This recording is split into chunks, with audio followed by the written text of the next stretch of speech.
नमस्ते everyone and ये video मेरे स्पेशली हिंदी व्यूअर्स के लिए है बिकॉज बहुत सारे लोगों ने मुझसे रिक्वेस्ट किया था कि आप प्लीज़ अपनी वीडियोस को हिंदी में भी बनाइए। तो मैंने ये वीडियो आज हिंदी व्यूअर्स के लिए बनाया है और for English viewers don't worry because I will be uploading the next version of this topic in my next video, तो स्टे ट्यून। और हाँ, अगर आपने अभी तक मेरे वीडियोस लग्न लॉर्ड इन 12 हाउसेज नहीं देखा है तो प्लीज़ आप वो वीडियो जा करके देखिए। ऑल्सो मेरा 7.5 एक्सपीरियंस वीडियो जिसमें आपको बहुत सारी चीज़ों के बारे में पता चलेगा कि 7.5 आपकी ज़िंदगी में क्या करता है। और मैं खुद 7.5 के फेज से गुजर रही हूँ, तो मैं आपको अच्छे से बता सकती हूँ कि आपकी लाइफ में कौन कौन सी ऐसी चीज़ें हो रही होंगी जो आपको पूरी तरह से बदल देंगी। तो अब बात करते हैं कि ऐसे ग्रह के पोजीशन के बारे में जो हम सबके लिए बहुत ज़्यादा इंपॉर्टेंट होता है। वो है second Lord. And second house मतलब कि धन, फैमिली, स्पीच एंड संस्कार। और जब इसका स्वामी अलग अलग हाउसेस में जाके बैठ जाता है तो जिंदगी के हर एक पहलू को अलग रंग देने लग जाता है।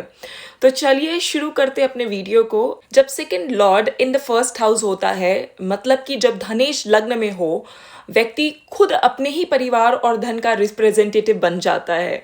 और ऐसे लोग सेल्फ मेड होते हैं, उनकी स्पीच में बहुत ज़्यादा असर होता है और उनकी फैमिली की रिस्पॉन्सिबिलिटी उनके हमेशा कंधों पे होती है बिकॉज सेकेंड हाउस से जो लग्न हाउस है वो 12 प्लेसेस अवे है। तो इसका मतलब होता है कि धन और फैमिली मैटर्स में खुद की जो पर्सनालिटी को खर्च करना पड़ जाता है पर्सन को।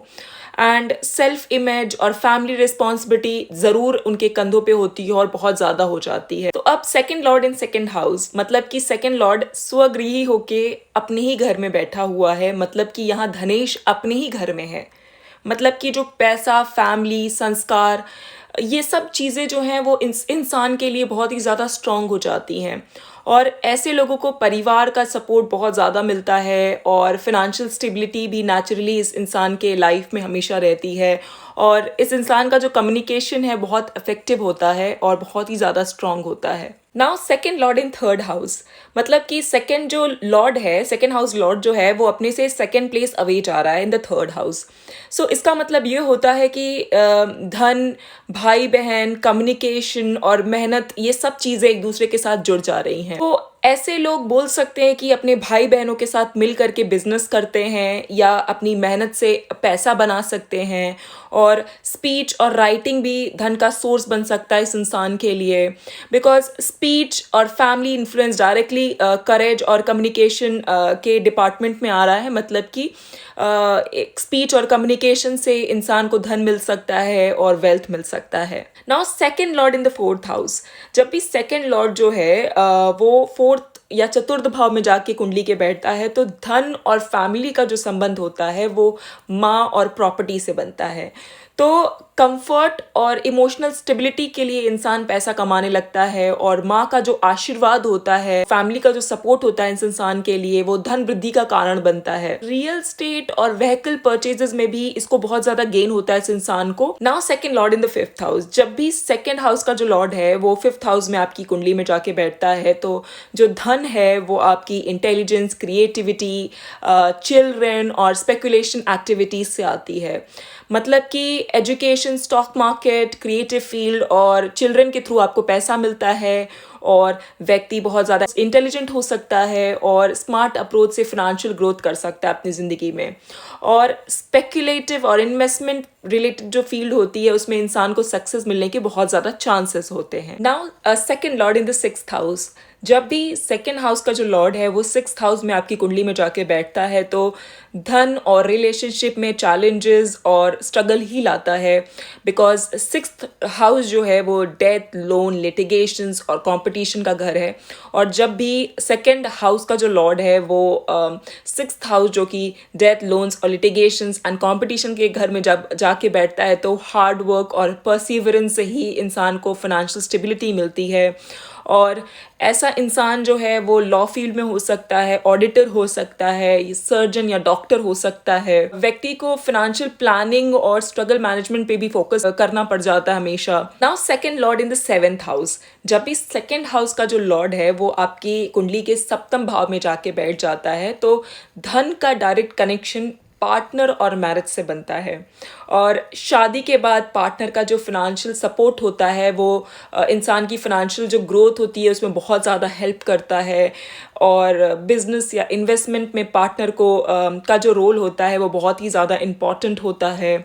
और व्यक्ति का जो सोशल और मैरिटल रिलेशनशिप होता है वो वेल्थ एक्विजिशन में बहुत ही ज़्यादा इंपॉर्टेंट और क्रूशल हो जाता है। Now second Lord in the 8th house, जब भी सेकंड हाउस का जो लॉर्ड है वो आपके कुंडली के अष्टम भाव में जाके बैठता है तो धन, इनहेरिटेंस, स्पाउस का पैसा, सडन गेन्स और लॉसेस, ये सब चीज़ें एक साथ इन्वॉल्व हो जाती हैं। Sudden financial ups and downs इंसान की ज़िंदगी में बहुत ज़्यादा कॉमन हो जाता है बिकॉज सेकंड जो हाउस का लॉर्ड है वो आपके अष्टम भाव में जाके बैठ रहा है। और occult science, insurance, joint ventures और स्टेट मैटर से भी आपको पैसा मिल सकता है। जिसका भी ऐसा प्लेसमेंट हो उसको फाइनेंशियल प्लानिंग्स और रिस्क मैनेजमेंट पे भी ध्यान देना चाहिए हमेशा। Now second Lord in the 9th house, जब भी सेकंड हाउस का जो लॉर्ड है वो आपकी कुंडली के नवम भाव में जाके स्थित होता है तो धन और फैमिली का जो रिलेशन है वो गुरु, धर्म, लक और फॉरेन ट्रैवल से बनता है। तो यहाँ पे हायर एजुकेशन, ओवरसीज कनेक्शन और गुरु की कृपा से आपको फाइनेंशियल गेन मिल सकता है। और रिलीजियस स्पिरिचुअल एक्टिविटी से भी इंसान को पैसा मिल सकता है। Now second Lord in the 10th house, जब भी सेकंड हाउस का जो लॉर्ड है आपकी कुंडली के दशम भाव में जाके बैठता है तो धन और जो करियर का संबंध होता है वो आपके प्रोफेशन और कर्मा से जुड़ जाता है। और ऐसा इंसान को पोजीशन, अथॉरिटी, फेम और फैमिली वैल्यूज से फाइनेंशियल ग्रोथ मिलता है। और करियर में भी सक्सेस से फाइनेंशियल वेल्थ एक्यूमुलेट करता है ऐसा व्यक्ति। एंड अपने प्रोफेशन और सोशल स्टेटस से भी धन कमाता है ऐसा इंसान। Now second Lord in the 11th house, जब भी सेकेंड हाउस का जो लॉर्ड है वो आपके एकादश भाव में जाके कुंडली के बैठता है तो धनेश के लिए ये सबसे शुभ स्थिति हो गई बिकॉज यहाँ पे फ्रेंड्स, नेटवर्क, लार्ज ऑर्गेनाइजेशंस और फाइनेंशियल कनेक्शन से इंसान को पैसा मिलता है। और फैमिली और स्पीच के थ्रू भी बड़े बड़े गेन्स मिल सकते हैं ऐसे व्यक्ति को। और ऐसे व्यक्ति के लिए फाइनेंशियल गेन्स और सोशल सर्कल्स का जो रिलेशनशिप होता है वो बहुत ही ज़्यादा स्ट्रांग होता है। Now second Lord in the 12th house, जब भी सेकेंड हाउस का जो लॉर्ड है वो आपके कुंडली के द्वादश भाव में जाके बैठता है तो इंसान को जो पैसा है वो आपको foreign land, hidden sources, charity, hospitals और स्पिरिचुअलिटी रिलेटेड किसी भी एक्टिविटी से मिल सकती है। और कभी कभी खर्चा भी बहुत ज़्यादा बढ़ जाता है अगर ऐसा कोई आपका प्लेसमेंट हो आपकी कुंडली में तो। और फिनेंशियल मैनेजमेंट भी बहुत ज़्यादा इंपॉर्टेंट होता है। और फैमिली जो मैटर्स होते हैं वो आपके फॉरेन और डिस्टेंट कनेक्शन से भी जुड़े हो सकते हैं। तो दोस्तों अब आप समझ गए होंगे कि सेकेंड हाउस का जो लॉर्ड है वो आपकी कुंडली के अलग अलग हाउसेज में क्या रिजल्ट देता है। तो प्लीज़ कमेंट करके बताइए कि आपके चार्ट में सेकेंड हाउस का जो लॉर्ड है वो कौन से हाउस में बैठा है आपकी कुंडली में। और अगर आपको ये वीडियो पसंद आया हो तो please like, share, comment and subscribe ज़रूर करें क्योंकि अगले वीडियो में मैं आपके लिए कुछ और भी इंफॉर्मेटिव एस्ट्रोलॉजी के सीक्रेट्स लेकर आने वाली हूँ। एंड अगर आपको एस्ट्रोलॉजी सीखना है या फिर कंसल्टेशन लेना है तो प्लीज़ आप दिए गए कॉन्टैक्ट डिटेल्स पे मुझे कॉन्टैक्ट करें। And till then take care and नमस्ते।